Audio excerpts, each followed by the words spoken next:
Morning বন্ধুরা, আজকে বিশ্বরী মহালক্ষ্মীবার আপনাদের সবাইকে শুভকামনা জানিয়ে ব্লগটা শুরু করে দিচ্ছি। ঠাকুর থেকে মা একটু ভোগ দেবো, খিচুড়ি দিচ্ছি বা চিজ খাচ্ছি, সে সবজিতে রয়েছি ফুলকপিগুলো আলু রয়েছি, 5 রকম ভাজা করবো, চিপসে ভাজি ফুলকপিটা ভেজে নিচ্ছি, ফুলকপিটা ভাজা হয়ে গেছে, এগুলো সব ভাজতে হবে।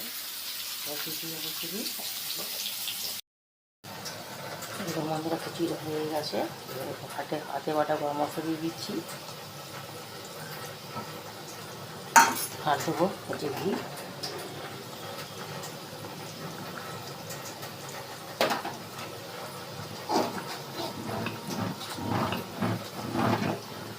মাছ রকম ভাজা করছি,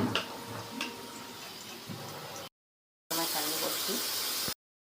বন্ধুরা বাজার থেকে ভোগ দেওয়ার জন্য ফুলকপি দিয়ে গোবিন্দ চালের খিচুড়ি, 5 রকম ভাজা, চিজ ভাজা আর চাটনি রেডি। মাকে এবারে দেবো, ঠান্ডা করে দেবো। তা বন্ধুরা কেমন লাগলো? আপনাকে ভালো যদি লেগে থাকে লাইক করবেন, কমেন্ট করবেন, নতুন বন্ধুদের থেকে সাবস্ক্রাইব পাশে থাকবেন। আর আপনাদের অসংখ্য অসংখ্য ধন্যবাদ। সবাই সুস্থ থাকবেন। নমস্কার। আবার নতুন কোনো ভিডিওর সঙ্গে দেখা হবে।